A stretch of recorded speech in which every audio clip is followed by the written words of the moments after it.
Magandang araw sa inyo mga ka-learners. Welcome back to another lesson. Today, we will look into how you can put up your own business.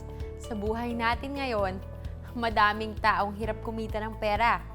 Bukod sa pagtatrabaho, ang isang mabisang paraan para kumita ay ang pagbubukas ng inyong sariling negosyo, gaya ng sari-sari store, karinderya, o kaya ay pagbebenta ng mga produkto sa internet. If you think this is better for you than applying for a job, then you are in the right module. This module will tell you what you need to know to start your own business. We will go into the basics of what you should consider when planning a business. We will also tell you almost everything you need to know before starting your own business. Almost, because we will not go into how to get the necessary permits. In this module, you will learn to, number 1, decide what kind of business you are going to put up based on its strengths, weaknesses, opportunities, and threats. Number 2, identify the factors to consider when selecting a business site. 3, prepare a market plan. 4, prepare a production plan. And 5, apply positive attitudes, values, in dealing with the business you are developing. Before we proceed, we need to make sure you have understood the modules on planning your business, parts 1 and 2. Take this simple test to find out if you are ready. Define the following terms. 1, feasibility study. 2, marketing plan. 3, production plan. 4, financial plan. Check if your answers are similar or the same as those on the matching answer key in your online LMS account. If they match, great! It means we can continue with this lesson. If they don't, that's okay. This means this module is perfect for you. Let's start. In starting a business, the first thing you have to do is decide on the kind of business you are putting up. This means thinking of a product or a service that will click. That is, a product or service that people would get over and over and over again. There is no point in putting up a business which no one will buy from or seek your services for. This is the reason why people conduct feasibility studies. What is a feasibility study? A feasibility study is a proposal that contains all necessary information that a person would need in starting a business. The simplest way to look at a feasibility study is through these 4 terms: strengths, weaknesses, opportunities, and threats. A business's strengths refer to its strong attributes or inherent assets. These are the things that can make your business succeed once you put it up. They can be determined mostly by the wants and needs of a number of people or your target market. They are, in effect, greatly affected by what your market demands at a certain point in time. Weaknesses, on the other hand, are the weak attributes or inherent liabilities of your planned business. These are things that might hold back your business from succeeding in the future. They usually have something to do with factors that affect your business, like where it is located or the people running it. Opportunities refers to the good chances for advancement or progress. These may include getting your hands on a prime location for the business you want to put up. These can also be goods or services that people have been looking for but no one has addressed. On the other side, we have threats or factors that may adversely affect your proposed business. These are things like intense competition from established companies or the possibility of competition from newer businesses that are similar to yours. A feasibility study contains all 4 of these factors. Collectively, they are known as the SWOT analysis of your business. A SWOT analysis doesn't need to be written down in a formal proposal or business plan, though it's better to do so if you are presenting it to a potential investor. Outside of a SWOT analysis, there are other things you need to consider. Let's watch the story about Andrea and her friend Lisa. Andrea and Lisa have been good friends since high school. They may have gone their separate ways after college, but they have always kept in touch.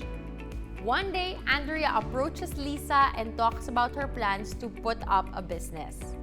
Sis, I think it's time I put up that eatery I've been meaning to all these years. What do you think? I think you're right, sis. Why don't we plan it together? I have the perfect place, my Lola's Corner Lot. The one close to the tricycle terminal? That's great. Not only will we not need to pay for rent, we can also rest easy knowing we will have a lot of customers there. All we need now is a place where we can get our ingredients at an affordable price. That way, we can minimize how much our food will cost. That won't be a problem. The spot we have is close to a market. Remember that one we used to go to before when we would camp every weekend? Oh, right! We have a lot of suki there. We should be able to get our ingredients from them at low prices. Now, we need to think about how much money we will need for the eatery. I don't think my savings would be enough for this. We can always go to the Development Bank of the Philippines and apply for a business loan. It should be all right. Cool! But I can't help but think we're forgetting something. What's that? The store. Who are we supposed to get to build it? I don't know any carpenters. We also need building and business permits, right?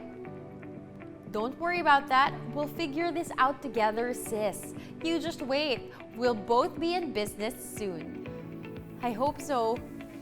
That was an enlightening conversation, right?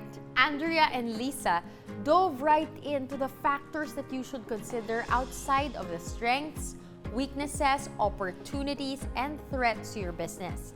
The factors Andrea and Lisa discussed were availability of raw materials. The term raw materials refers to crude or unprocessed materials that can be converted through manufacturing, processing, or combining into something new and useful. In Andrea and Lisa's case, these include the ingredients they will use in cooking the food they intend to sell at their eatery. They talked about where to get their ingredients as well as how much it would cost them. Good thing they've made friends in the nearby market who will sell them raw ingredients at a lower price. Power and fuel. From the story, we can infer the friends would not have any problems at all with these resources. The lot that Lisa has is inside a subdivision, meaning electricity will not be a problem. The eatery itself is within city limits, so a supply of LPG or gasol will not be a problem. Fuel for transporting their ingredients from market to eatery and back will not be a problem as well. Transportation. Speaking of transporting ingredients, they likewise will not have problems with this since the lot is readily accessible. From what Lisa and Andrea talked about, the lot they have is close to a tricycle terminal as well as the market. So things like tricycle fares between the market and their eatery will not cost that much money or time. Labor. This refers to the workforce that Andrea and Lisa may need to help run their business. Based on their plans, they'll need a cook, at least 1 or 2 waiters or waitresses, and someone to both man the register and do the accounting, that is, if neither of them are planning to get in the kitchen or wait tables for their customers. They also need to hire carpenters to build their eatery. Marketing. This refers to thinking of ways on how they can sell their products without costing a lot of money. They have a good business to get into. An eatery is something people will surely go to because people need food. However, getting people to your eatery is an entirely different matter. Because they do not have that much capital or the money needed to start a business between them, they have to be creative in promoting their eatery. They can, for example, start inviting friends and family to try their food during their soft opening. This ensures the food they serve tastes good, not just to them, but to their potential customers. They can also promote their eatery on social media with reviews, good photos, and soft opening exclusives. From there, they'll have to rely on word of mouth. If they do it right, they might not need to spend too much to get more customers. Location. Experienced entrepreneurs have this saying, location is everything when putting up a business. Where you put up a business can determine if it will succeed or fail. In Andrea's case, their eatery has a high chance of being profitable because of its location. Since it's close to a tricycle terminal, they won't have problems with the number of customers, which includes the tricycle drivers. That was a lengthy lesson, mga ka-learners. Before we lose all of that, let's do a recap. When starting a business, knowing the strengths, weaknesses, opportunities, and threats that come with it will help you determine if it will succeed or fail. The factors you should consider before putting up a business include availability of raw materials, power and fuel, transportation, labor, marketing, and location. That's it for this lesson, mga ka-learners. I hope you enjoyed this start into putting up your own business. Magkita-kita ulit tayo sa susunod, mga ka-learners.